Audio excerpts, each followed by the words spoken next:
Hello, welcome back to the channel. आज हम यहाँ पर माइक्रो इकोनॉमिक्स का 4th चैप्टर करने वाले हैं जो कि 11th-12th में की इकोनॉमिक्स है। देखिए, आज हम यहाँ पर इंडिफरेंस कर्व के थ्रू देखेंगे कि कंज्यूमर इक्विलिब्रियम कैसे होता है।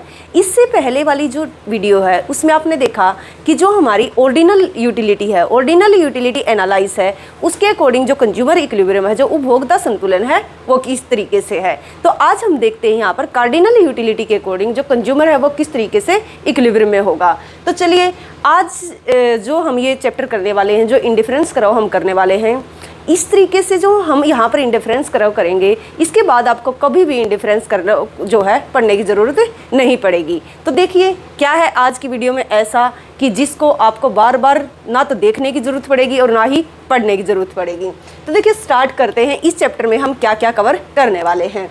तो अजम्पशन ऑफ इंडिफरेंस कर्व, यहाँ पर सबसे पहले हम ये देखेंगे कि जो इंडिफरेंस कर्व है उसकी क्या अजम्पशन है। फिर उसके बाद हम देखेंगे कि इंडिफरेंस कर्व सेट और इंडिफरेंस कर्व, यानी कि इंडिफरेंस जो कर्व है उसके बारे में, यानी कि उसकी शेप है उसके बारे में देखेंगे, उसके एक टेबल के बारे में देखेंगे।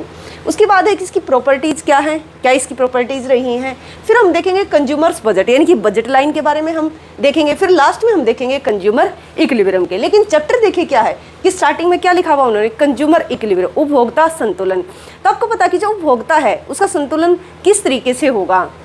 सबसे पहले मैं आपको यहाँ पर स्टार्टिंग में बता देना चाहती हूँ कि जो कंज्यूमर इक्विलिब्रियम है, इससे रिलेटेड जो थ्योरी है, फर्स्ट क्या है आपकी कार्डिनल है, सेकंड आज हम जो कर रहे हैं वो ऑर्डिनल है। इसके बाद थ्योरी है रिबिल्ड प्रेफरेंस, बट आपके सिलेबस में नहीं है, उसके लिए मैंने स्पेशल वीडियो बनाई हुई है। अगर वो भी आप देखना चाहते हो तो देख सकते हो, लेकिन आप आज इसके ऊपर फोकस कीजिए। जो हमारी ऑर्डिनल जो यूटिलिटी एनालाइज है, इसके अंदर आप देखोगे कि इससे पहले आपने क्या देखा कि कार्डिनल के अंदर क्या था कि जो यूटिलिटी है उसको हम मेजर कर सकते हैं 1 2 3 4 में। यानी कि यूटिलिटी को एक तरीके से आप एक्सप्रेस कर सकते हो कि हमने 1 कप अगर चाय का पिया तो 1 कप अगर चाय का पिया तो उससे हमें कितनी यूटिलिटी मिलेगी। देखिए, जो यहाँ पर कार्डिनल यूटिलिटी थी उसके अंदर आपने देखा कि जो यूटिलिटी हम उसको एक्सप्रेस कर सकते हैं 1 2 3 4 में, यानी कि 1 2 3 4 में। इस तरीके से काउंटिंग में आप बता सकते हो कि हाँ, अगर हम 1 कप चाय का पीते हैं या दूध का पीते हैं या फिर कॉफ़ी, कुछ भी है जो खाने की आप एक चीज़ ले सकते हो, अगर उसको हम कंज्यूम करते हैं तो उसका कंजम्पशन करने से हमें इतनी यूटिलिटी मिलती है। आप कोई भी शर्ट भी ले सकते हो, जो भी आप कंज्यूम करते हो उस कंजम्पशन से जो आपको यूटिलिटी मिलती है, तो आप बता सकते हो कि हमें इससे 50 मिली है, इससे 40 मिली है, इससे 10 मिली है। इस तरीके से आप एक्सप्रेस कर सकते हो। फिर आपने देखा कि वहाँ पर मार्जिनल यूटिलिटी ऑफ मनी जो है वो कांस्टेंट रहती है। वो जो थ्योरी है जो कार्डिनल है वो गिवन बाय क्या है, मार्शल है। और आज हम किसकी बात करें, ऑर्डिनल की। ऑर्डिनल जो थ्योरी है वो एक तरीके से जो हिक्स के यानी कि हिक्स और एलन है, उन्होंने इस थ्योरी को दिया है। तो अब आप ये देखिए, जो ऑर्डिनल है और जो कार्डिनल है, दोनों में क्या डिफरेंस है। जिस तरीके से कार्डिनल के अंदर हम एक्सप्रेस कर पा रहे थे कि जो यूटिलिटी है उसको आप एक्सप्रेस कर पाओगे 1 2 3 4 में, बट यहाँ पर जो ऑर्डिनल है, ऑर्डिनल थ्योरी आपको ये बताती है कि कभी भी यूटिलिटी को 1 2 3 4 में आप मेजर ही नहीं कर सकते। और रियल में भी यही है, आप कभी भी ये नहीं बोलते कि अगर मैं 1 कप चाय का पीता हूँ तो मुझे उससे 50 यूटिलिटी मिलती है। इस तरीके से आप एक्सप्रेस नहीं करते, बट आप ये ज़रूर कहते हो कि अगर मैं सबसे फर्स्ट प्रेफरेंस मैं दूध को देता हूँ, यानी कि मिल्क, सेकंड मैं प्रेफरेंस कॉफ़ी को देता हूँ, थर्ड प्रेफरेंस पर मैं टी को रखता हूँ। तो इस तरीके से आप फर्स्ट सेकंड थर्ड रैंक के अकॉर्डिंग तो आप बता सकते हो, बट आप कभी भी ये नहीं बता सकते कि हमें जो यूटिलिटी है वो 50 30 इस तरीके से मिली है। तो ये जो थ्योरी है वो एक तरीके से उसको, जो हमारी कार्डिनल यूटिलिटी थी उसको एक्सटेंड करती है। तो आपने ये चीज़ें देख ली कि सबसे पहले हमने ऑर्डिनल जो है वो किसने दी है, वो दी है हिक्स और एलन ने। इसके बाद आपने देख लिया कि जो ऑर्डिनल यूटिलिटी है वो रैंक बेस्ड है, यानी कि आप फर्स्ट सेकंड थर्ड प्रेफरेंस के ऊपर रख सकते हो, बट आप कभी भी ये नहीं कह सकते कि हमें 50 30 इस तरीके से मिली है। उसके बाद आप देखोगे यहाँ पर कि जो कंज्यूमर इक्विलिब्रियम है, यानी कि कंज्यूमर इक्विलिब्रियम में कहाँ पर होता है। देखिए, कंज्यूमर इक्विलिब्रियम में कहाँ पर होगा, यदि वो दी हुए प्राइस पर और दी हुई इनकम से मैक्सिमम जो सेटिस्फेक्शन प्राप्त करे। और इक्विलिब्रियम वो पॉइंट होता है जिससे अगर वो थोड़ा सा भी रोटेट करता है या इधर से उधर होता है, वो उसके बियॉन्ड जाता है वो आगे जाए या पीछे जाए, उसका कंजम्पशन कम करे या फिर ज़्यादा करे, उसके दोनों ही साइड जो है उसका यूटिलिटी, जो टोटल यूटिलिटी है वो क्या करती है, डिक्लाइन करती है। तो यहाँ पर आपने देख लिया कि जो कंज्यूमर इक्विलिब्रियम है, कंज्यूमर इक्विलिब्रियम का क्या मतलब है कि consumer equilibrium is defined as a situation when he maximum his satisfaction spending his given income across different goods with the given price, यानी कि जब वस्तुओं के प्राइस दिए हुए हों, कंज्यूमर की इनकम दी हुई हो, उसके बाद जब वो अपनी दी हुई इनकम से और दिए हुए गुड्स के प्राइस से जब वो अलग अलग वस्तुएं परचेज करता है, तो उनका अलग अलग वस्तुओं के परचेज करने से जो उसको टोटल यूटिलिटी मिलती है उस पॉइंट पर वो मैक्सिमम हो चुकी होती है। तो ये आपने देख लिया कि जो इसकी डेफिनेशन है कंज्यूमर इक्विलिब्रियम की ये है।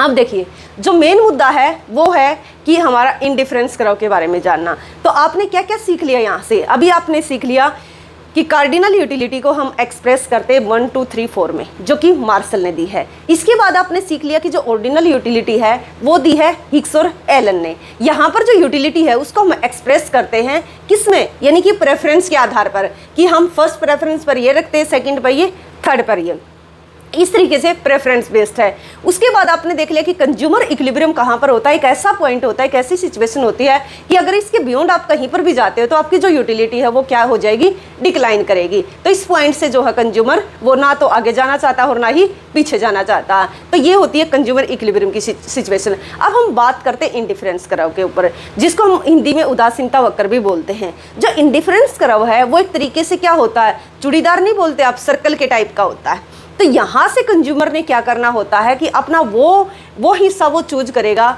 जो उसके लिए बेस्ट है। तो उसी के बारे में आज आप जानोगे। तो आप देखो कि जो इंडिफरेंस कर्व है, यहाँ पर ओरली मैं एक बार आपको बता देती हूँ, जो इंडिफरेंस कर्व है वो दो कमोडिटी के कॉम्बिनेशन को बताएगा। और इंडिफरेंस कर्व के हर पॉइंट पर, यानी कि हर कॉम्बिनेशन के ऊपर जो यूटिलिटी रहेगी वो कॉन्स्टेंट रहेगी। चाहे ए पॉइंट को चूज करना, चाहे बी को, चाहे सी को, किसी भी पॉइंट को जब आप चूज करोगे तो वहाँ पर जो यूटिलिटी रहने वाली है वो क्या रहेगी, आपकी कॉन्स्टेंट रहेगी। तो आइए चलते हैं, देखते हैं कि इंडिफरेंस कर्व की जो शेप है वो किस तरीके की होती है।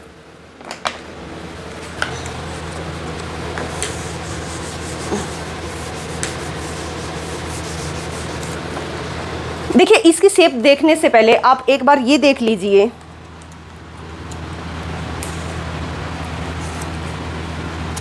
कि जो इसके अजम्पशन है। देखिए पहले हम इंडिफरेंस कर्व को ही हमें सोल्व करना चाहिए कि इंडिफरेंस कर्व कैसा, उसी से अजम्पशन ये निकल कर आएंगी। लेकिन जो ये अजम्पशन है जो आपकी 11th 12th में जो माइक्रो इकोनॉमिक्स है वहाँ पर सिर्फ उन बच्चों को ये अजम्पशन करने हैं, इसलिए मैंने पहले ही इनको नोट डाउन किया हुआ है। फर्स्ट क्या है कि जो इनकम है, जब हम इंडिफरेंस कर्व को लेकर आएंगे, उसकी शेप बनाएंगे, तो जो कंज्यूमर है उसकी इनकम दी हुई होनी चाहिए। दूसरी बात है कि जो गुड्स होनी चाहिए वो सब्स्टिट्यूट्स होनी चाहिए। अब ये इंडिफरेंस कर्व जब आप ड्रॉ करोगे तो इन अजम्पशन को अपने आप ही निकाल लोगे, लेकिन पहले एक बार सुन लो आपकी सेटिस्फेक्शन के लिए। फिर है इसके बाद कि थर्ड क्या है कि अगर एक कमोडिटी को इंक्रीज किया जाएगा तो दूसरी कमोडिटी को डेफिनेटली आप डिक्रीज करोगे, तभी यहाँ पर इंडिफरेंस कर्व को बना सकते हो। फिर है कि जो वस्तुएं हैं, more of a good always give more satisfaction to the consumer. जितना ज़्यादा आपके पास टोटल में वस्तुएं ज़्यादा होंगी उतनी ही जो कंज्यूमर है उसकी यूटिलिटी का लेवल ज़्यादा होगा। अब वहाँ पर मत जाना कि आपने पिछली जो थ्योरी है उसमें क्या किया था कि जैसे जैसे कंज्यूमर जो है ज़्यादा से ज़्यादा कमोडिटी को कंज्यूम करता है तो नेक्स्ट जो कमोडिटी है उससे मिलने वाली जो यूटिलिटी है वो क्या होती जाती है, डिक्रीज होती जाती है। लेकिन यहाँ पर क्या है, ये आपको ये बता रहे हैं कि जितनी ज़्यादा टोटल में आपके पास वस्तुएं ज़्यादा होंगी उतनी आपका संतुष्टि का लेवल ज़्यादा होगा। इसके बाद इसी को हम बोलते हैं मोनोटोनिक प्रेफरेंस, यानी कि मोनोटोनिक प्रेफरेंस। मोनोटोनिक जो प्रेफरेंस है वो आपको क्या दिखाती है कि जितनी ज़्यादा आपके पास कमोडिटी यानी कि वस्तुएं होंगी उतना ज़्यादा आपका सेटिस्फेक्शन लेवल ज़्यादा होगा। फिर है कि यहाँ पर जो कंज्यूमर है वो रैशनल है। तो देखिए जब हम इस थ्योरी को करेंगे तो इस थ्योरी के अंदर ये अजम्पशन ऑटोमेटिक आपकी निकल कर आ जाएंगी।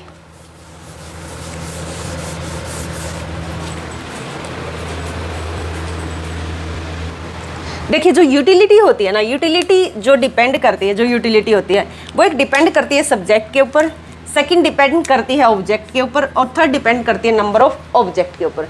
देखिए जो ऑब्जेक्ट होता है ना वो सबके लिए सेम होता है, ऑब्जेक्ट अलग अलग नहीं होता। इसलिए तो जो यूटिलिटी होती है वो सब्जेक्ट टू सब्जेक्ट वेरी करती है, यानी कि पर्सन टू पर्सन वेरी करती है। मान लेते हैं यहाँ पर हमने 1 किलो जलेबी ले लेते हैं, या फिर जलेबी की बजाय मान लिया जाए कि आपने एप्पल ले लिया, कुछ भी ले सकते हो। यहाँ पर जो एप्पल है वो सेम क्वालिटी की है, आपने ले ली, और जो आप 3-4 पर्सन वहाँ पर बैठे हुए हो, 3-4 आप फ्रेंड्स बैठे हुए हो, तो आप आप उनको अगर कंज्यूम करते हो, जब आप उनको कंज्यूम करते हो, एप्पल जो है उसका सेम टेस्ट है, यानी कि हर व्यक्ति के लिए उस अपनी तरफ से वो एक जैसी है, उसकी क्वालिटी में कोई भी डिफरेंस नहीं है। लेकिन यहाँ पर आप देखोगे कि हो सकता है कि वो एप्पल किसी को पसंद है, किसी को नहीं। जिसको बहुत ज़्यादा पसंद है उसको यूटिलिटी ज़्यादा मिलेगी, और जिसको वो एप्पल पसंद नहीं है उसको यूटिलिटी क्या मिलेगी, कम मिलेगी।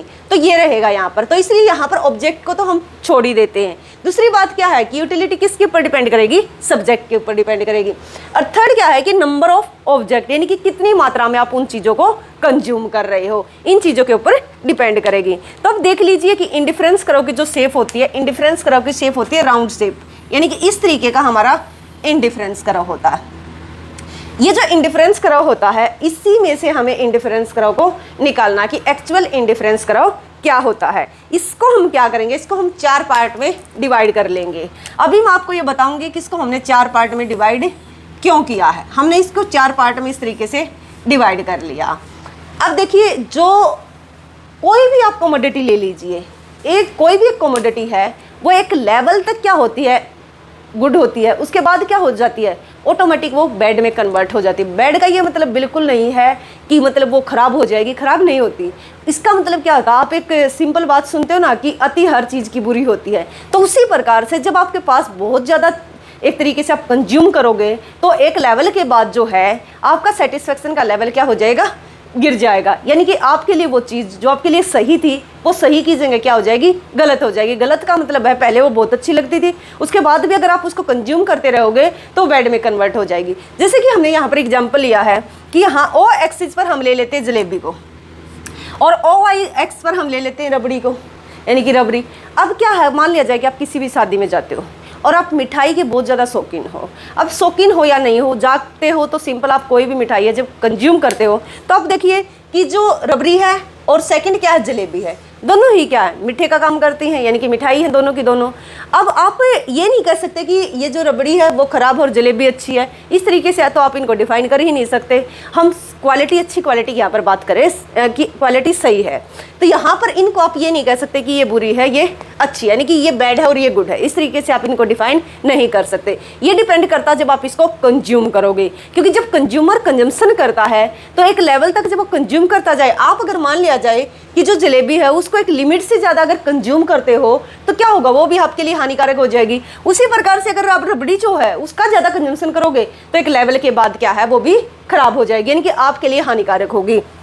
अब देखिए, मान लिया जाए कि आप मैक्सिमम जो जलेबी है वो 4 जलेबी का कंजम्पशन कर सकते हो। उसी प्रकार से मान लिया जाए कि आप जो रबड़ी है उसकी 3 कटोरी रबड़ी की मैक्सिमम आप कंज्यूम कर सकते हो। तो अब दूसरी बात क्या है कि दोनों ही जो कमोडिटी हैं वो कैसी हैं, सब्स्टिट्यूट्स हैं, कि अगर आप जलेबी की जगह क्या कर सकते हो, दोनों को चक्के देख सकते हो कि थोड़ा सा आपने जलेबी खा ली, थोड़ा सा आपने रबड़ी खा ली, इस तरीके से आप इनका कंजम्पशन कर सकते हो। तो अब आप देखिए, दोनों ही जो मिठाई हैं वो एक दूसरे के साथ सब्स्टिट्यूट्स हैं। तो फर्स्ट क्या बात है कि यहाँ तक अगर आप कंजम्पशन करते हो, इस पॉइंट तक मान लिया जाए कि यहाँ पर कोई भी हम पॉइंट ले लेते हैं, ओ एच ले लेते हैं, यहाँ पर ओ एन ले लेते हैं, ओ एच तक अगर आप जलेबी को कंज्यूम करते हो तो ये आपके लिए गुड रहेगी, यानी कि जो ये वस्तु है यहाँ तक अच्छी है, गुड का मतलब अच्छी, और ये जो है ये यहाँ तक आपकी सेहत के लिए सही रहेगी। अगर आप इसके बाद इसका कंजम्पशन जारी रखते हो तो ये आपकी सेहत के लिए हानिकारक होगी। तो इसको आप देखिए, जब आप इस पॉइंट से क्रॉस करोगे तो ये जो है यहाँ से ये गुड जो है बैड में कन्वर्ट हो जाएगी। तो इस ओ एन के बाद जो है ये जो रबड़ी है वो आपके लिए बैड का काम करेगी। उसी प्रकार से अगर आप इसको यहाँ से क्रॉस करते हो इस पॉइंट से, तो यहाँ पर ये आपके लिए बैड का काम करेगी, यानी कि बुरी हो जाएगी, आपके लिए हानिकारक होगी ये। अब आप देखोगे कि ये सारी चीज़ें ठीक है, यहाँ तक आपने देख लिया। उसके बाद आप देख रहे हो कि जो इसके बिल्कुल सामने है वो भी गुड है, ये जो पॉइंट है। उसके बाद यहाँ जो है ये भी गुड है, लेकिन जो इसके सामने है ये बैड है, ये बैड है, और इसके जो सामने है ये भी बैड है। ये इस तरीके से है, यानी कि ये भी यहाँ पर कन्वर्ट जो होगी है वो खराब वस्तु में होगी है। तो आप देखिए, क्या कभी भी, और आपने क्या देखा है, आपने ये देखा ना कि दोनों कमोडिटी इंडिफरेंस करो आपको क्या बताता है, इंडिफरेंस करो आपको ये बताता है कि जब आप एक को MRS जो पढ़ोगे, अभी मैं आपको करवाऊंगी, मार्जिनल रेट ऑफ सब्स्टिट्यूशन क्या है, डिक्रीजिंग है। डिक्रीजिंग का क्या मतलब है यहाँ पर कि यदि आप एक को इंक्रीज करते हो तो दूसरी को आपको डिक्रीज करना पड़ेगा। और डिक्रीजिंग का तो मतलब ये है कि आप जो जब x को इंक्रीज करते जाओगे तो y को स्टार्टिंग आप ज़्यादा छोड़ोगे फिर कम छोड़ोगे। लेकिन यहाँ पर आप देखिए कि जो हमारा इंडिफरेंस कराओ वो क्या दिखाता, दो गुड्स के कॉम्बिनेशन को दिखाता, और दोनों ही वस्तुएं अच्छी वस्तु होनी चाहिए, यानी कि गुड, यानी कि सब्स्टिट्यूट्स होनी चाहिए। दूसरी बात क्या है कि आपके पास दी हुई इनकम है, प्राइस क्या है इन दोनों के दिए हुए हैं। खैर शादी में जब जाते हैं तो वहाँ तो फ्री की मिलती है, यानी कि जो भी आप सगुन डालते हो वो तो आपके ऊपर डिपेंड करता है कि कितना देते हो। बट लेकिन हम नॉर्मली यहाँ पर ये बात कर रहे हैं कि दोनों ही वस्तुएं कैसी हैं, एक दूसरे की जगह आप उनको सब्स्टिट्यूट से कर सकते हो। लेकिन देखिए फिर होता क्या है, और आपने क्या देखा कि एक को इंक्रीज करोगे तो दूसरी को डिक्रीज करोगे। क्यों? क्योंकि सेम इंडिफरेंस करो के ऊपर जो यूटिलिटी रहती है वो क्या रहती है, सेम रहती है। यानी कि इसके किसी भी पॉइंट को जब आप चूज करोगे, चाहे आप ए पॉइंट लो, चाहे बी लो, चाहे आप सी लो, किसी भी पॉइंट पर जब आप जाओगे तो ये जो लेवल है, जो यहाँ पर जो एक तरीके से जो सेटिस्फेक्शन का लेवल है वो क्या है, सेम है। अब ऐसा क्यों होता है? क्योंकि अगर आप एक को इंक्रीज करते हो तो दूसरे को डिक्रीज करते हो, जितना आपको लॉस हुआ इतना ही आपको गेन हो जाता है। इसलिए यूटिलिटी जो है, जो टोटल यूटिलिटी है यहाँ पर आपकी कांस्टेंट रहती है। तो यहाँ पर आप देख लीजिए क्या इन जो तीन ये दिखाए गए हैं, क्या यहाँ पर जो आपकी यूटिलिटी है वो कांस्टेंट है? अभी देख लेते हैं यहाँ पर कि ये फर्स्ट है आपका, ये सेकेंड है, और ये थर्ड है, और ये फोर्थ है। अब यहाँ पर आप देखिए ये वाला जो एरिया है, ये वाला एरिया, ये तो आपको स्पष्ट बता रहा है कि यदि हम एक को इंक्रीज करते हैं तो दूसरे को हम डिक्रीज कर रहे हैं। यानी कि एक वस्तु अगर हमने, अच्छी वाली वस्तु हमने, एक जलेबी को अगर हमने बढ़ाया तो एक कटोरी रबड़ी को हमने, एक कटोरी या जितना भी है 1.5 कटोरी रबड़ी आपने छोड़ दी। इस तरीके से आप बता सकते हो। तो इसका मतलब क्या हुआ, इसके हर इस पॉइंट पर, चाहे आपने ये पॉइंट लिया, ए पॉइंट लिया, चाहे फिर आपने बी पॉइंट लिया, ये मैंने एक जलेबी बढ़ाने के साथ मैंने 1.5 कटोरी इसलिए कहा क्योंकि ये MRS जो मार्जिनल रेट ऑफ सब्स्टिट्यूशन वो होते हैं डिक्रीजिंग। फिर उसके बाद आप एक कटोरी छोड़ोगे, उसके बाद धीरे धीरे क्या होगी, वो डिक्रीज होती चली जाएगी इसकी एक नेक्स्ट यूनिट को इंक्रीज करने के लिए। अब यहाँ पर आप देखिए चाहे ए पॉइंट है चाहे बी पॉइंट है, इसके ऊपर जो सेटिस्फेक्शन का लेवल है वो कंज्यूमर का सेम है। लेकिन अभी हम इसके अंदर चल पड़ते हैं। यहाँ पर आप देखिए कि जब आप एक वस्तु क्या है, यहाँ पर बेड है, यहाँ पर क्या है, जब आप एक बेड को बढ़ाते हो तो साथ में क्या है,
एक गुड को भी बढ़ाते जा रहे हो, यानी कि एक बेड बढ़ी, एक गुड।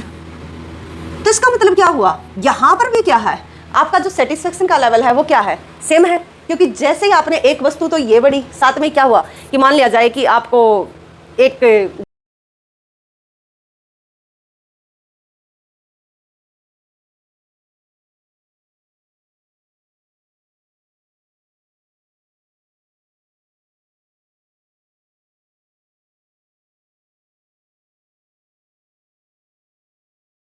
जलेबी खाने के लिए मिली, साथ में आप शादी में जा रहे थे, आपकी शर्ट पर कीचड़ लग गया, तो जो आपकी सेटिस्फेक्शन है वो क्या रही, न्यूट्रल रही।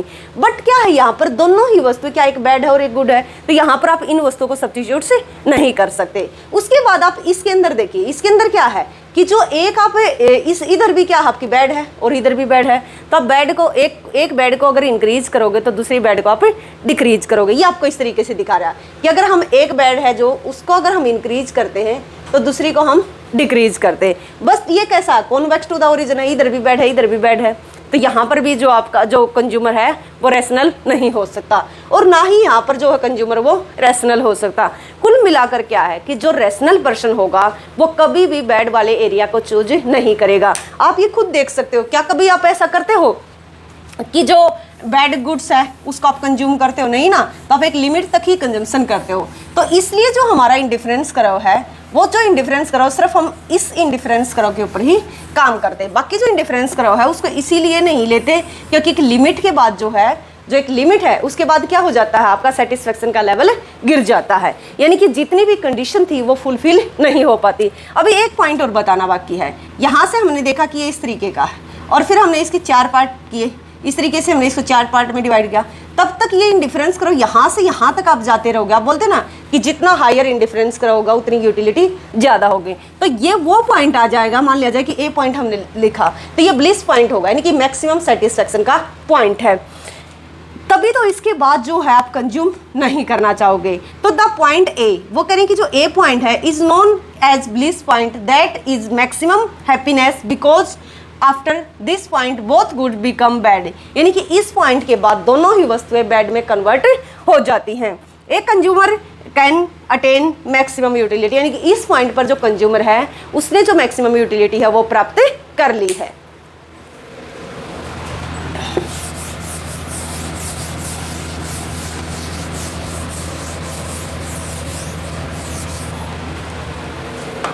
अब देखिए यहाँ पर आप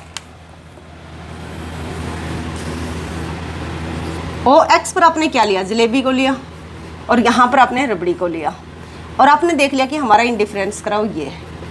अब देखिए क्या आपको ज़रूरत पड़ेगी अब भी इसके जम्सन याद करने की।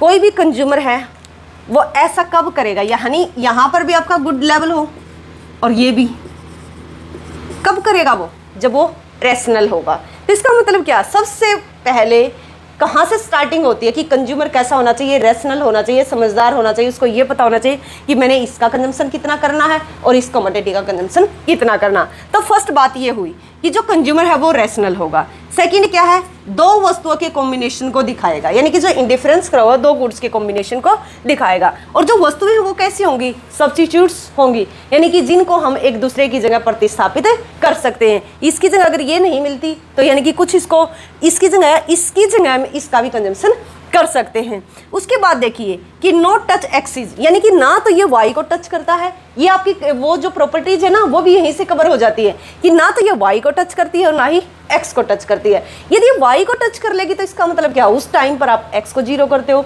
यदि एक्स को टच करती है तो इसका मतलब उस टाइम पर वाई को जीरो करते हो, तो ऐसा पॉसिबल नहीं है। उसके बाद कि डाउनवर्ड बिकॉज ऑफ मोनोटोनिक, इसके अंदर आपने क्या देखा था कि जितना ज़्यादा बल्क में आपके पास चीज़ें होंगी उतना टोटल यूटिलिटी क्या होगी आपकी, ज़्यादा होगी। उसके बाद है कि both goods have positive marginal utility, यानी कि इन दोनों वस्तुओं की हमने वो एरिया हम लेते हैं जहाँ पर जो कंज्यूमर की जो यूटिलिटी है, मार्जिनल यूटिलिटी है वो पॉजिटिव, यानी कि मार्जिनल यूटिलिटी तब तक पॉजिटिव रहती है जब तक ये वस्तुएं दोनों गुड होती है, यानी कि अच्छी होती हैं। उसके बाद है कि हायर इंडिफरेंस कराओ के ऊपर क्या है, आपकी जो यूटिलिटी होती है वो ज़्यादा होगी, क्योंकि अभी आपने देखा नहीं जब तक आप ए पॉइंट पर नहीं पहुंचे तब तक आपका यूटिलिटी का लेवल क्या है, इंक्रीज करता रहा। फिर है कि मार्जिनल रेट ऑफ MRS जो है वो डिमिनिश होती है, इसलिए जो हमारा इंडिफरेंस करो कॉन्वेक्स टू द ओरिजिन होता है। इसका मतलब क्या है MRS, अभी इसको प्रॉपर फॉर्मूले से हम देखेंगे कि जो MRS है, मार्जिनल रेट ऑफ सब्स्टिट्यूशन, इन्होंने कहा कि ये डिमिनिश होती है, फिर डिक्रीजिंग आप बोल सकते हो। तो इसका मतलब क्या है कि जब हम x की एक यूनिट को इंक्रीज करते हैं, हम यहाँ पर x ले लेते हैं, यहाँ पर y ले लेते हैं, यानी कि यहाँ पर हमने ले ली, मान लिया जाए कि जलेबी, और यहाँ पर हम ले लेते हैं रबड़ी। ये कह रहे हैं कि जब हम इसकी एक यूनिट इंक्रीज करते हैं तो स्टार्टिंग में मान लिया जाए कि हम इसकी 1.5 यूनिट छोड़ने के लिए तैयार हैं। उसके बाद यदि हम इसकी 1 यूनिट और इंक्रीज करेंगे तो हो सकता है कि उस टाइम पर हम इसकी 1 छोड़ें। उसके बाद यदि हम इसकी 1 यूनिट इंक्रीज करें तो हो सकता है कि इसके लिए हम आधी छोड़ रहे हो। तो इसका मतलब क्या है कि जैसे जैसे इसकी तो 1 यूनिट बढ़ती जा रही है, वैसे वैसे पहले इसकी छोड़ने की रेट ज़्यादा है, उसके बाद इसकी कम है, फिर उसके बाद इसकी कम है। इसलिए जो हमारा इंडिफरेंस करो कॉन्वेक्स टू द ओरिजिन, यानी कि इस शेप का बनता कॉन्वेक्स टू द ओरिजिन। अब ये डायग्राम में मैं आपको बताऊंगी किस तरीके से है और इसका पूरा फॉर्मूला हम डिफाइन करेंगे। अब देखिए एक बार डायग्राम में देख ही लेते हैं। यहाँ पर आप देखो स्टार्टिंग में ये आपकी जलेबी है और ये आपकी रबड़ी है। अब देखिए जब आप एक इसकी यहाँ से ले लेना कि जब हम इसकी 1 से यानी कि 1 यूनिट इंक्रीज करते हैं तो स्टार्टिंग में आप इतना छोड़ने के लिए तैयार हो, इतना ये एरिया। दूसरा, अगर आप इसकी 1 यूनिट और इंक्रीज करते हो तो उसके बाद आप देख पा रहे हो कि पहले के कंपेयर में ये जो एरिया है वो क्या है, कम है, यानी कि R1 R2 क्या है, कम है। तो इस तरीके से आपने पता चल गया कि जो MRS है, marginal rate of substitution X and Y, वो कैसी है, डिक्रीज है या फिर डिमिनिशिंग है, डिक्रीजिंग या डिमिनिशिंग आप बोल सकते हो। फिर है कि ऑर्डिनल मेजरमेंट ऑफ यूटिलिटी, आपने देख लिया कि यहाँ पर हम सिर्फ ऑर्डर में बता सकते हैं कि जो हमें यूटिलिटी है, क्या बता सकते हो, ये बता सकते हो कि फर्स्ट मुझे ये अच्छा लगता है, सेकंड मुझे ये अच्छा लगता है, थर्ड मुझे ये चीज़ अच्छी लगती है। इस तरीके से प्रेफरेंस आप दे सकते हो। Utility depends on object as well as number of object, यानी कि जो यूटिलिटी है वो नंबर ऑफ ऑब्जेक्ट के ऊपर डिपेंड करती है कि आपने कितनी चीज़ें कंज्यूम कर ली हैं। उसके बाद हाई जो इंडिफरेंस कराओ है फॉर वन कंज्यूमर, यानी कि इस जो ये इंडिफरेंस कराओ है वो एक कंज्यूमर के इंडिफरेंस कराओ की यहाँ पर हम बात कर रहे हैं। इसके बाद देखोगे कि नेवर कट ईच अदर, यानी कि ये कभी भी एक दूसरे को कट नहीं करते। कब नहीं करते, जब सिंगल एक कंज्यूमर की आप बात करते हो। जैसे कि यहीं पर हम देख लेते हैं कि जो ये अगर ये डायग्राम इस तरीके से आप बना लो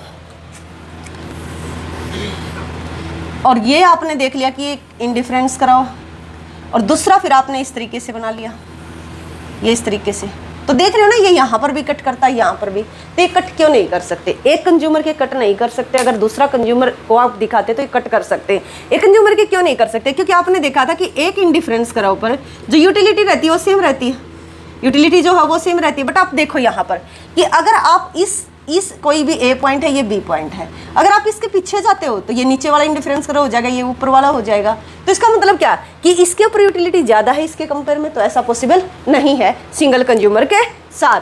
इसके बाद आप देखिए तो यहां तक आपने समझ लिया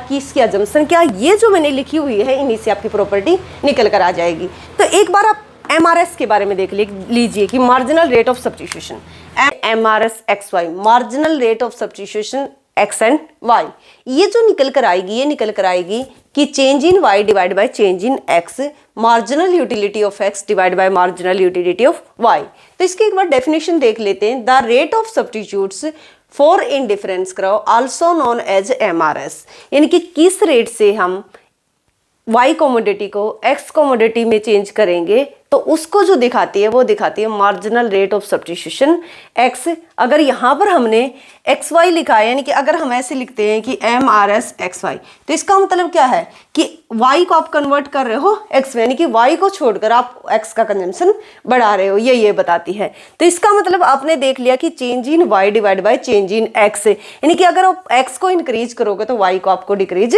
करना पड़ेगा। अब देखिए यहाँ पर एक बार इसके पूरा फॉर्मूला एक बार देख लेते हैं कि जो टोटल यूटिलिटी है वो दो चीजों के ऊपर डिपेंड करती है, एक्स कमोडिटी के ऊपर, वाई कमोडिटी के ऊपर। इसके बाद आप देखोगे जब एक्स कमोडिटी चेंज होती है, यानी कि ये आपका इंडिफरेंस करा हुआ है, जो टोटल यूटिलिटी है यानी कि जो ये आपका कोई भी ए कॉम्बिनेशन है या फिर आपका जो कोई भी मान लिया जाए कि ये बी कॉम्बिनेशन है इस तरीके से, या फिर आप देखोगे कि जो आपका सी कॉम्बिनेशन है, तो ये जो कॉम्बिनेशन है ए बी सी, अगर आप एक को डिक्रीज करते हो तो दूसरे को इंक्रीज करते हो, एक को डिक्रीज करते हो तो दूसरे को इंक्रीज करते हो, चाहे वो ए है, चाहे फिर वो बी है, चाहे वो सी है। इन तीनों पॉइंट पर जो आपकी टोटल यूटिलिटी है वो क्या रहती है, सेम रहती है। टोटल यूटिलिटी में कोई चेंज नहीं आता।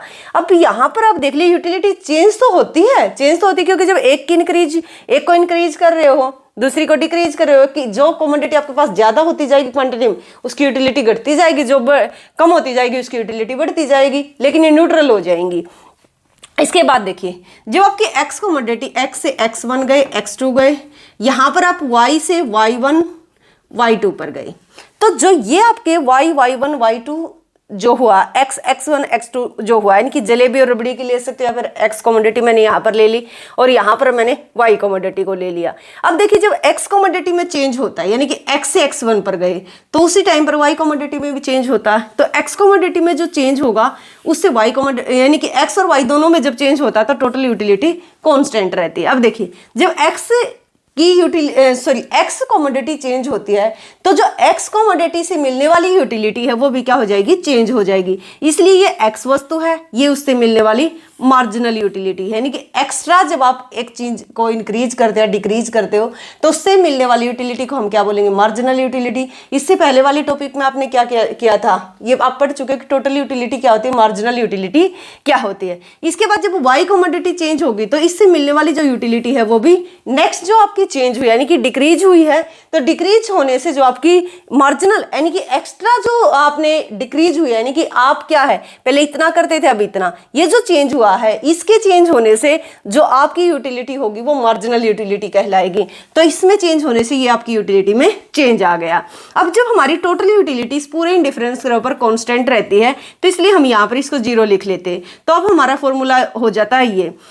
इसके बाद देखिए आपने निकालना है ये वाला यानी कि आपने ये फाइंड आउट करना है। उसके बाद आप देखोगे कि y को आप इसी साइड रखिए, जब आप इसको x को इस साइड लेकर आओगे तो x ये वाला पूरा का पूरी टर्म क्या हो जाएगी, नेगेटिव हो जाएगी।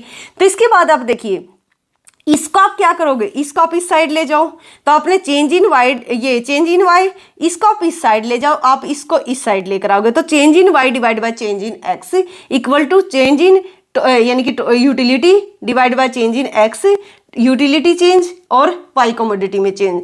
अगर हम इसको लिखते हैं marginal utility of x, marginal utility का क्या मतलब, जो एक्स्ट्रा जो आपकी x जो चेंज हुई है यानी कि x के इंक्रीज होने से जो उसकी यूटिलिटी में चेंज आया तो वो मार्जिनल यूटिलिटी ऑफ x हो जाएगी, ये हो जाएगी आपकी मार्जिनल यूटिलिटी ऑफ y। तो इसका मतलब क्या हुआ कि x कमोडिटी अगर आप x को इंक्रीज करते हो तो y को आपको क्या करना पड़ेगा, डिक्रीज करना पड़ेगा। इसीलिए तो जो हमारा इंडिफरेंस कर्व होता है वो कॉन्वेक्स टू द ओरिजिन होगा। तो अगर आप x को इंक्रीज करोगे तो y को क्या करोगे, डिक्रीज करोगे, वो भी कैसे, घटती हुई दर से। अभी आपने देख लिया ना घटती हुई दर की, आपने 1 यूनिट ली, स्टार्टिंग में आप ज्यादा छोड़ रहे थे, फिर आपने 1 यूनिट बढ़ाई, उसके बाद आपने कम छोड़ना स्टार्ट किया। तो आपको आई होप कि यहाँ तक ये सारी चीजें क्लियर हो गई होंगी। इसके बाद आप देखिए, इसके बाद हम देखते हैं एक बार इंडिफरेंस कर्व को देख लेते हैं इस टेबल के थ्रू। उसके बाद हम बताएंगे आपको कि जो इसकी प्रॉपर्टीज हैं, फिर उसके बाद हम बात करेंगे बजट लाइन की। देखिए ये आपके कॉम्बिनेशन है यानी कि जब आप x यहाँ पर x लिख लो, यहाँ पर y कमोडिटी ले सकते हो। जब आप x को इंक्रीज करते जा रहे हो तो y को क्या करते जा रहे हो, डिक्रीज करते जा रहे हो, वो भी घटती दर से। क्योंकि पहले 1 यूनिट प्राप्त करने के लिए 10 छोड़ने के लिए तैयार थे, फिर 2 के लिए, फिर 7, यानी कि यहाँ पर पहले क्या था 10 थी, अब यहाँ पर 3 है, अब यहाँ पर 2 है और यहाँ पर 1 है। तो ये छोड़ तो रहे हो बट घटती दर से। इसी को अगर आप इसके अगर डायग्राम में इसको प्लॉट करते हो तो आपका इंडिफरेंस कर्व इस तरीके का निकल कर आता है। ये आपको समझ में आ गया होगा। इंडिफरेंस कर्व की डेफिनेशन क्या होगी कि जो इंडिफरेंस कर्व है क्या है कि 2 गुड्स के कॉम्बिनेशन को दिखाता है। इसके हर पॉइंट पर जो यूटिलिटी रहती है वो क्या रहती है, कांस्टेंट रहती है। यूटिलिटी चेंज तो होती है बट टोटल यूटिलिटी आपकी यहाँ पर क्या रहेगी, कांस्टेंट रहेगी। आई होप कि यहाँ तक आप सारी चीजें समझ गए होंगे। उसके बाद आप देखिए जो इसकी एक तरीके से जो प्रॉपर्टी है, प्रॉपर्टीज जो है वो बिल्कुल सिंपल है, यहाँ पर मैंने लिखी हुई है, फिर भी एक बार यहाँ पर इसके सारे डायग्राम हम बना लेते हैं। फर्स्ट है कि स्लोप डाउनवर्ड। स्लोप क्या होता है कि इंडिफरेंस कर्व का किस तरीके का है, डाउनवर्ड है, यानी कि इंडिफरेंस कर्व कैसा आपका डाउनवर्ड है। डाउनवर्ड जो है ये किस कारण से, ये जो मोनोटोनिक था यानी कि जब आपके पास बल्क में जो चीजें ज्यादा होती हैं उसके कारण से आपकी यूटिलिटी क्या होती है, ज्यादा होती है, उसके कारण से जो आपका इंडिफरेंस कर्व है वो कैसा होगा, डाउनवर्ड स्लोप होगा।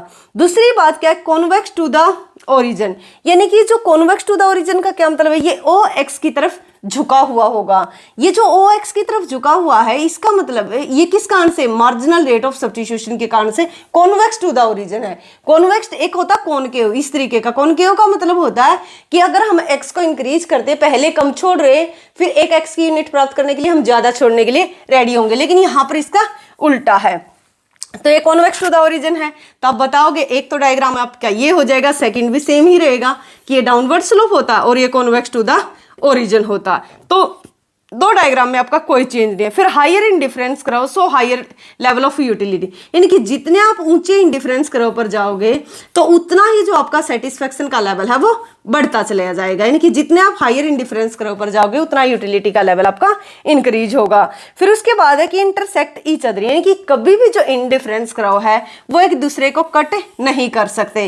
अब आपने देख लिया कि ये क्यों नहीं कट कर सकते। अभी मैंने आपको बताया कि ये कट इसलिए नहीं कर सकते क्योंकि एक जो अगर आप इसी इंडिफरेंस कर्व के इस पॉइंट पर ए से, अगर ए पॉइंट है, अगर आप इस इंडिफरेंस करो को देखते हो तो आप नीचे जाओगे तो इसकी यूटिलिटी कम है, इसकी ज़्यादा है। अगर इस पॉइंट के यहाँ जाओगे, आप लेफ्ट साइड जाओगे तो क्या है, इस इंडिफरेंस करो IC1 पर ज़्यादा यूटिलिटी, इस पर कम है, जबकि ऐसा नहीं होता। एक इंडिफरेंस करो जो एक पॉइंट है वो सेम यूटिलिटी को शो करता है। तो हाइयर और कम यानी कि लो और ज़्यादा शो नहीं होती, तो इसलिए कभी भी एक दूसरे को इंटरसेक्ट नहीं करेंगे। Does not touch X and Y axis, यानी कि ना तो ये एक्स एक्सिस एक्स को टच करेंगे, यानी कि ना तो ये कभी भी इस तरीके से y को टच करेंगे और ना ही जो ये है वो x को टच करेंगे। इसका रीजन क्या है, यानी कि ना तो ये x को टच करते हैं और ना ही y एक्सिस को।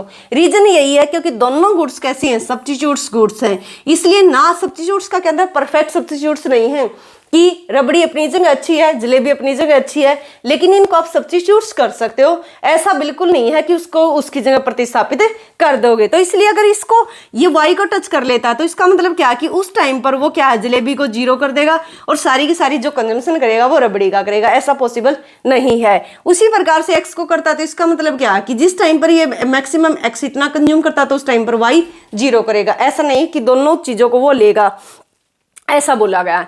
तो आपने देख लिया कि ये इसकी प्रॉपर्टी है। प्रॉपर्टी बिल्कुल सिंपल है, आप इनको एक बार यहाँ पर डायग्राम के थ्रू देख सकते हो कि जो एक तरीके से जो इंडिफरेंस करा हुआ डाउनवर्ड स्लोप है, ये कॉन्वेक्स टू द ओरिजिन है, ये इसके सेम डायग्राम रहेंगे।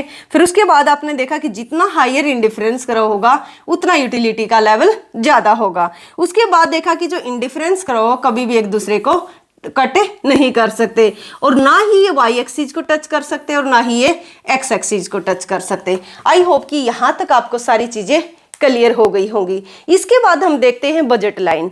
बजट लाइन जो होती है, बजट लाइन क्या दिखाती है? जो बजट लाइन होती है वो भी क्या होती है, दो गुड्स के कॉम्बिनेशन को दिखाती है, जिसके ऊपर जो दो गुड्स है। बजट लाइन का जो सिंपल मीनिंग होता है, इसका मतलब होता है कि जो गुड्स हैं उनके प्राइस, यहाँ पर कोई भी एक्स और वाई जो कमोडिटी है इनकी जो प्राइस हैं वो गिवन होते हैं, दिए हुए प्राइस, और जो आपकी एक तरीके से जो इनकम है वो दी हुई होती है। जब आपके दिए हुए प्राइस से और दी हुई इनकम से जब आप कमोडिटी को कंज्यूम करते हैं, यानी कि एक आपकी कंस्ट्रेंट को दिखाती है, एक बाधा होती है बजट। बजट क्या होता है कि आपके पास क्या है, एक फिक्स अमाउंट है, आप उसको क्या कर सकते हैं, दो वस्तुओं के ऊपर खर्च कर सकते हो। जब आप दो वस्तु के ऊपर उसको खर्च करोगे तो उसको खर्च करते हो तो इसका मतलब क्या, इस बजट से आप बाहर नहीं जा सकते। तो एक तरीके से बाउंडेशन को भी दिखाती है। तो बजट लाइन जो होती है, एक बार हम इसका पूरा फॉर्मूला देख लेते हैं। ये है आपकी इनकम, ये है कोई एक्स वस्तु और ये है कोई वाई वस्तु, यानी कि जो आपकी इनकम है आप उसको दो वस्तुओं पर खर्च करने वाले हो, या तो एक्स वस्तु पर या वाई वस्तु पर, इनकी दोनों के ऊपर खर्च करो। क्योंकि यहाँ पर हम क्या ले रहे हैं, दोनों गुड्स क्या हैं, एक तरीके से सब्स्टिट्यूट्स हैं, या तो आप इसके ऊपर भी खर्च कर सकते हो 100% या फिर इसके ऊपर भी। अब यहाँ पर देखिए बजट लाइन के केस में आप, यहाँ पर क्या थी, गुड्स थी, सब्स्टिट्यूट्स थी, लेकिन बजट लाइन के केस में आप ये देखोगे कि पूरे की पूरी इनकम या तो आप एक्स को भी कंज्यूम कर सकते हो या फिर वाई को भी कंज्यूम कर सकते हो या फिर दोनों का कॉम्बिनेशन ले सकते हो।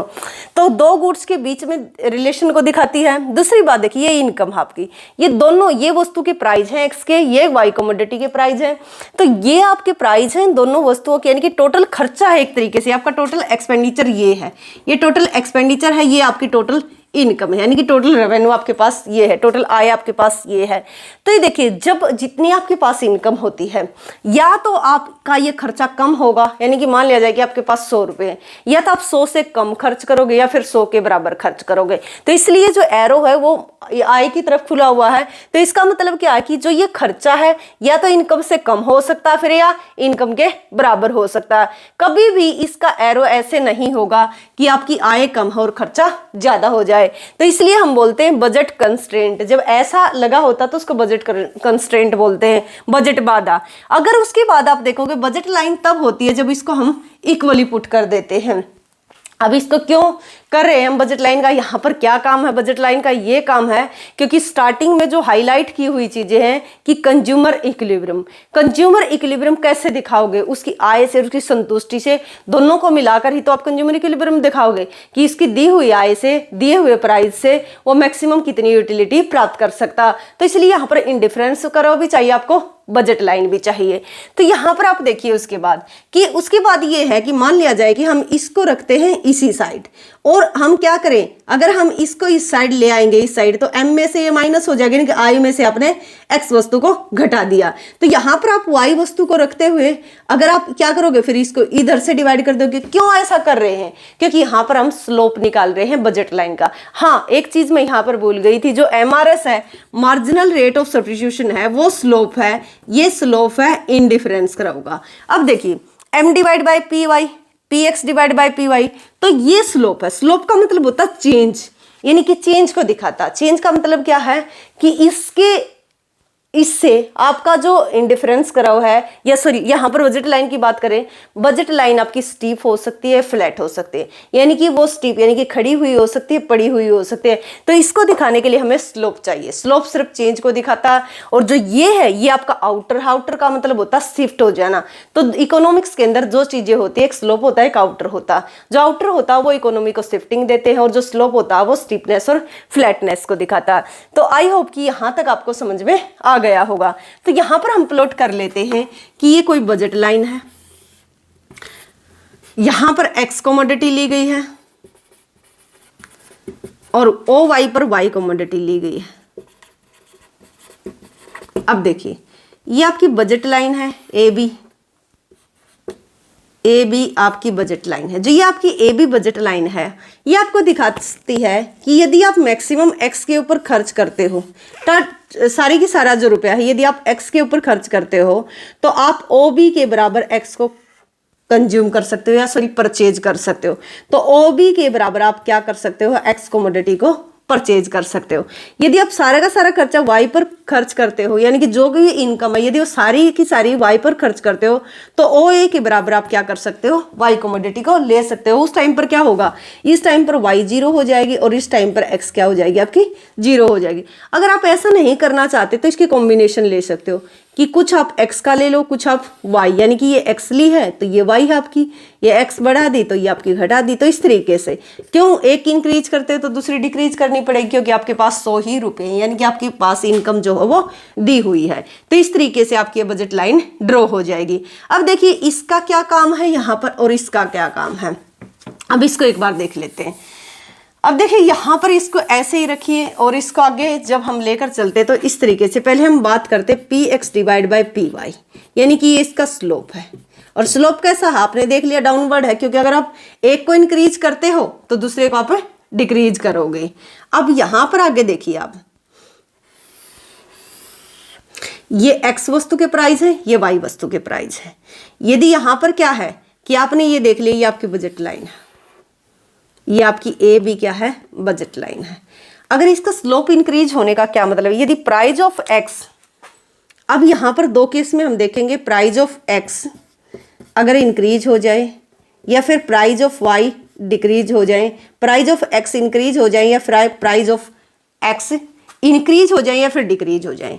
एक और केस बनेगा कि प्राइस ऑफ y इंक्रीज हो जाए या प्राइस ऑफ जो y है वो डिक्रीज हो जाए। अब देखिए इससे जो ये फॉर्मूला है इसको हम यहीं पर लिख लेते हैं। इसको देखिए यहाँ पर लिखिए px divide by P Y, px divide by P Y, और यहाँ पर आप लिखिए px divide by P Y, इस तरीके से। अब देखिए जब px यानी कि ये ऊपर वाला इंक्रीज होता है तो इसका मतलब क्या है कि ऑल ओवर यहां पर ये लिखा हुआ स्लोप, ऊपर वाले के साथ इस स्लोप का पॉजिटिव संबंध है। तो इसका मतलब क्या है कि अगर ये ऊपर वाला क्या होगा, इंक्रीज होगा, तो यहां पर हम देखते हैं कि इसका स्लोप इंक्रीज होगा या डिक्रीज होगा। आगे क्या है, माइनस का साइन है। दूसरा आप केस देखोगे, यदि प्राइस ऑफ एक्स डिक्रीज होता है, देखिए अगर प्राइस ऑफ एक्स इंक्रीज होता है तो इस कमोडिटी की क्या है, इस कमोडिटी की जो डिमांड है, पहले आप OB कंज्यूम करते थे एक्स कमोडिटी को, अब आप मान लिया जाए कि OB1। तो देखिए पहले के कंपेयर में ये क्या हो जाएगा, इसका स्लोप ज्यादा हो जाएगा। इसको यहाँ पर एक बार आप मेंशन नहीं करोगे, जब x इंक्रीज होता है तो स्लोप जो है वो इंक्रीज होगा। तो ऊपर वाले के साथ इसका कैसा रिलेशन है, पॉजिटिव। यानी कि जब यहाँ पर देखो ये है px divide by P Y, यहाँ पर आप देखोगे कि px divide by P Y ये इंक्रीज हो गया x, तो इसका मतलब क्या हुआ, ऑल ओवर ये स्लोप इंक्रीज होगा। अब आपको कैसे पता चलेगा कि इंक्रीज हुआ, ये पहले फ्लैट था अब क्या हो जाएगा, आपका खड़ा हुआ हो जाएगा, स्टीप हो जाएगा। इसके बाद यदि आप इसका दूसरा करते हो, यदि इसका स्लोप अगर प्राइस ऑफ एक्स डिक्रीज हो जाता है, यानी कि अगर ये डिक्रीज हो जाए सेकंड केस में, तो स्लोप भी डिक्रीज हो जाएगा। तो डिक्रीज हो जाएगा तो एक्स कमोडिटी यानी कि प्राइस ऑफ एक्स जब घटेगा तो एक्स कमोडिटी की जो डिमांड है वो क्या हो जाएगी, इंक्रीज हो जाएगी। तो इंक्रीज होने से क्या हो जाएगी, OB2 मान लिया जाए कि ये हो जाएगी OB2। जब ये OB2 हो जाएगी तो आप देखिए पहले ये क्या था, ऐसा था, अब क्या हो गया, पहले के कंपेयर में ये फ्लैट होगा। तो इसलिए जो PX डिवाइड बाय PY है, यहाँ पर स्लोप कम है, यानी कि इस लाइन का स्लोप क्या है, कम है, ये फ्लैट है, और ये आपका इसके कंपेयर में ये क्या है, स्टीप है। इसी प्रकार से आप Y कमोडिटी के केस में निकाल सकते हो। Y कमोडिटी के केस में क्या करोगे, इस तरीके से करोगे आप कि यदि Y इंक्रीज हो जाए, ये इंक्रीज होता तो स्लोप इसका डिक्रीज होगा, यही लिख लो। अगर ये डिक्रीज होता है तो स्लोप इसका इंक्रीज होगा। अब कैसे पता चलेगा आपको, इसको आप यहीं पर ड्रॉ कर सकते हो कि इसका आपको कैसे ज्ञान हुआ, ये स्लोप इंक्रीज हुआ डिक्रीज हुआ। देख लेते हैं स्टार्टिंग में कि OX पर हमने X कमोडिटी को लिया, यहाँ पर X कमोडिटी है। OY पर हमने Y कमोडिटी को लिया, यहाँ पर Y कमोडिटी है। अब ये हमारी बजट लाइन है जो कि आपने अच्छे से समझ ली है। अब आपने यहाँ पर देखना है, यदि प्राइस ऑफ Y घटता है तो डिमांड ऑफ Y क्या हो जाएगी, इंक्रीज हो जाएगी। यदि प्राइस ऑफ Y बढ़ता है तो इसकी Y कमोडिटी की डिमांड डिक्रीज हो जाएगी। तो यहाँ पर एक बार आप देख लीजिए कि ऐसा कब होगा, जब ये सस्ती हो जाएगी तो Y कमोडिटी की डिमांड क्या हो जाएगी, इंक्रीज हो जाएगी। ये इस तरीके से हो जाएगी। तो अभी आपने देखा कि जब Y क्या है, Y के अगर प्राइस डिक्रीज हुए, Y के अगर प्राइस डिक्रीज होते हैं तो स्लोप क्या होता है, उसका इंक्रीज होता। अब आप खुद समझदार हो कि जितना ये चीज़ें ऐसे हैं, ये ऐसे थी, ये ऐसे थी, ये जितना ज़्यादा ऐसे होती चली जाएगी, जितना ज़्यादा ये ऐसे होती चली जाएगी, तो इसकी स्टेपनेस क्या होती चली जाएगी, बढ़ती चली जाएगी। कब, जब यहाँ पर प्राइस ऑफ Y क्या हुआ, डिक्रीज हुआ। यानी कि प्राइस ऑफ Y जब डिक्रीज होता है, प्राइस ऑफ Y, तो इसका स्लोप क्या होगा, इंक्रीज हो गया, स्टीप हो जाएगी।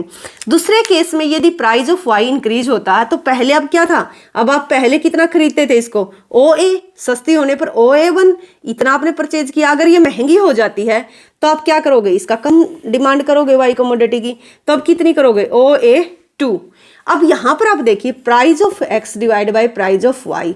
अब जब Y की कीमत बढ़ जाएगी तो Y की जो डिमांड है वो क्या हो जाएगी, घट जाएगी। यानी कि Y की कीमत इंक्रीज करने से Y की डिमांड क्या हो जाएगी, डिक्रीज हो जाएगी। अब यहाँ पर अगर आप स्लोप लिखोगे तो इसके बढ़ने से क्या होगा, ये घट जाएगा। तो इसलिए ये इसके कंपेयर में जो इसका स्लोप है वो क्या है, कम है। आई होप कि यहाँ तक आपको सारी चीज़ें क्लियर हो रही होंगी। इसके बाद हम देखते हैं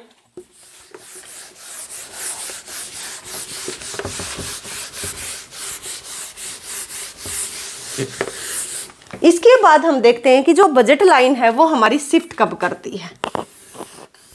ये आपकी बजट लाइन है AB, OX, यहाँ पर आप OY यानी कि X कमोडिटी Y कमोडिटी, और ये AB आपकी बजट लाइन है। अभी आपने देखा था कि ये M है, ये इनकम है, और आपने देखा ये X कमोडिटी है, ये उसके प्राइस हैं, ये कोई Y कमोडिटी है, और ये उसके प्राइस। अब देखिए शिफ्टिंग के लिए आपको क्या करना पड़ेगा। अब आपने देखा था ना कि इस तरीके से जब हमारा Y साइड रहता है तो यहाँ पर क्या था आपका कि M divide by PY minus PX divide by PY into में X, ये इस तरीके से था। तो ये मैंने आपको बताया था कि ये स्लोप है और ये आपका मनी जो है आउटर है, आय जो है आउटर है। यदि आय इंक्रीज होती है, आय अगर आपकी बढ़ती है, अगर किसी भी कारण से आपकी इनकम इंक्रीज हो जाती है, तो इनकम इंक्रीज होने से, इनकम के इंक्रीज होने से तो आपकी कैपेसिटी बढ़ जाएगी X और Y दोनों को ज़्यादा खरीदने की। तो इसलिए जब X और Y दोनों खरीदने की क्षमता बढ़ती है, तो जब हमारी इनकम इंक्रीज होती है तो जो ये लाइन है ना वो बिल्कुल इसके पैरेलल शिफ्ट करती है, ये इसके पैरेलल शिफ्ट करेगी। ये A से A1 और B से B1। अब ये ध्यान रखना आपने, जो ये पैरेलल शिफ्ट की है, एक बार इसको अच्छे से बना लेते हैं। ये आपकी शिफ्ट करेगी पैरेलल, ये आपकी A से A1 होगी, B से B1। अब देखिए बिल्कुल दोनों पैरेलल हैं। जैसे आप देखते हो ना, आप की घर के अंदर जो सीढ़ियाँ होती हैं, या फिर जो दीवार होती है आपकी आमने सामने या साइड वाली, तो बिल्कुल उनका एक जैसी होती है। आपसे अगर कोई पूछे कि आपकी सामने वाली दीवार यानी कि जो आपके आमने सामने जो दीवार है किसका स्लोप ज्यादा, तो आप क्या कहोगे, दोनों ही सेम है। तो इसलिए जब ये पैरेलल शिफ्ट करती हैं तो इनके स्लोप में किसी भी प्रकार का कोई चेंज नहीं आता। तो जिस तरीके से यहाँ पर px डिवाइड बाई py था, वही सेम यहाँ पर रहेगा px डिवाइड बाई py। सिर्फ जो इनकम है उसके चेंज होने से, और इनकम क्या हो गई है, इंक्रीज, अगर ऊपर शिफ्ट की है। अगर यही लाइन यहाँ पर शिफ्ट कर जाती, a2 b2 हो जाती, ये इस तरीके से शिफ्ट करती कि आपकी A2 हो जाती, ये आपकी B2 हो जाती, तो यहाँ पर ऊपर शिफ्ट की, यहाँ पर नीचे। इसका मतलब है यहाँ पर जब आप गए तो आपकी इनकम बढ़ी, और यहाँ पर जब आए तो आपकी इनकम घटी। ये आपको दिखा रहे हैं, जब इनकम बढ़ती है तो दोनों वस्तुओं की कंजम्पशन करने की क्षमता आपकी बढ़ जाती है, और जब इनकम घटती है तो दोनों वस्तुओं को कंजम्पशन करने की क्षमता आपकी घट जाती है। इसके बाद आप देखिए कि यहाँ तक आपने देख लिया, आपने पूरा इंडिफरेंस कर्व के बारे में पढ़ लिया कि इंडिफरेंस कर्व क्या होता है। उसके बाद आपने उसका स्लोप देख लिया कि मार्जिनल रेट ऑफ सब्सिट्यूशन, उसकी प्रॉपर्टीज देख ली, उसका स्लोप देख लिया, उसकी अजम्पशन देख ली, और फिर उसके बाद आपने बजट लाइन देख ली, बजट लाइन का फॉर्मूला आपने देख लिया, बजट लाइन की डेरिवेशन आपने देख ली, बजट लाइन का स्लोप आपने देख लिया। अब हम बात करते हैं इसकी शिफ्टिंग आपने देख ली कि शिफ्टिंग क्या होती है, आउटर के कारण से होती है। अब हम बात करते हैं कंज्यूमर इक्विलिब्रियम की, जो हमारा मेन पॉइंट था, जिसके ऊपर हमारा टॉपिक स्टार्ट होता है। और मैंने आपको बताया कि कंज्यूमर इक्विलिब्रियम कहाँ पर होता है, उपभोक्ता संतुलन वहां पर होता है जहां पर कंज्यूमर की इनकम दी हुई हो, वस्तुओं के प्राइस दिए हुए हों, और वो अपनी इनकम को दो वस्तुओं पर दिए हुए प्राइस से इस तरीके से खर्च करे कि उसकी मैक्सिमम यूटिलिटी हो जाए, और जिस पॉइंट को वो छोड़कर कहीं भी नहीं जाना चाहता हो। तो अब देखिए वो कहाँ नहीं जाना चाहता, अब इसको कैसे पता चला। जब आप कंज्यूमर इक्विलिब्रियम की बात करते हैं ना, कंज्यूमर इक्विलिब्रियम के लिए, तो जो कंज्यूमर है, कंज्यूमर इक्विलिब्रियम के लिए आपको दो चीजें चाहिए। उसकी आपने देखा कि यहाँ पर उसकी इनकम दी हुई होगी, जो वस्तुओं के प्राइस हैं एक्स और वाई के, वो भी क्या होंगे, गिवन होंगे। अब इस इनकम को वो इन वस्तुओं पर एक्स और वाई कमोडिटी को इस प्रकार से खर्च करने वाला कि उसकी जो यूटिलिटी है वो मैक्सिमम हो जाए। अब इस तरीके से, अब यूटिलिटी को मैक्सिमम करने के लिए क्या चाहिए उसको, एक तो इनकम है, तो इसका मतलब बजट लाइन चाहिए। तो ये आपकी कंज्यूमर इक्विलिब्रियम के लिए कंडीशन है कि ओ एक्स पर आपने एक्स कमोडिटी को लिया और ओ वाई पर आपने वाई कमोडिटी को लिया, यहां पर आपने वाई कमोडिटी को लिया। ये आपकी बजट लाइन हुई ए बी। जहां पर बजट लाइन को इंडिफरेंस कर्व टच करेगा, वहां पर जो कंज्यूमर है उसकी जो यूटिलिटी है वो मैक्सिमम हो जाएगी। तो ये आपका इंडिफरेंस कर्व हुआ। अब देखिए कोई ई पॉइंट है, हमने बोला कि ई पॉइंट इक्विलिब्रियम का पॉइंट है, ये इक्विलिब्रियम का पॉइंट है। अब यहां पर अब देखिए आपको कैसे पता चला कि इक्विलिब्रियम का पॉइंट है, क्योंकि slope of budget line, slope of budget line क्या है, price of X divide by price of Y.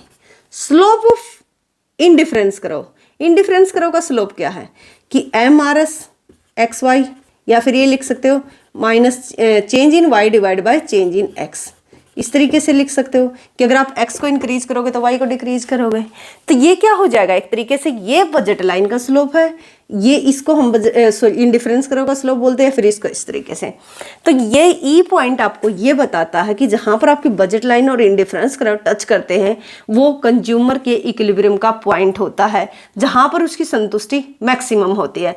तो फर्स्ट आपने देखा कि दोनों के स्लोप जो है वो एक दूसरे के इक्वल होने चाहिए। दूसरी बात क्या है कि इक्वल तो है, इक्वल तो अगर आप इस तरीके से भी करोगे कि ये बजट लाइन है और आप इसका इस तरीके से भी कर लोगे तो तब भी यहाँ पर तो स्लोप दोनों के मैच करते हैं, बट वो इक्विलिब्रियम नहीं होगा। इक्विलिब्रियम के लिए आपको क्या होना चाहिए कि जो इंडिफरेंस कर्व हो कॉन्वेक्स टू द ओरिजिन होना चाहिए, उसके ऊपर जो है मार्जिनल रेट ऑफ सब्स्टिट्यूशन कैसी होनी। अगर आपको वीडियो अच्छी लगती है, आपको यहाँ पर कंसेप्ट क्लियरिटी होती है, तो आप वीडियो को लाइक कीजिए, शेयर कीजिए, सब्सक्राइब कीजिए। और अगर आप चाहते हो कि ये जो सीरीज है, जो 11th-12th की जो ये माइक्रो या मैक्रो या फिर इंडियन इकोनॉमी या स्टैटिक्स है, कि कंटिन्यूस चलती रहे, तो आप वीडियो को ज़्यादा से ज़्यादा शेयर कीजिए। आपका जो एक लाइक है और एक सब्सक्राइब जो है वो हमें बहुत ज़्यादा मोटिवेशन देता है। आपका कुछ एक सेकेंड भी नहीं लगता कि आपको एक लाइक करना है। और आप एक कमेंट भी कर सकते हो किस तरीके की आप वीडियो चाहते हो, कौन से टॉपिक पर आपको प्रॉब्लम आ रही है, तो आप हमें बता सकते हो ताकि हम इस तरीके की वीडियो आपके लिए लेकर आ सकें। Thank you.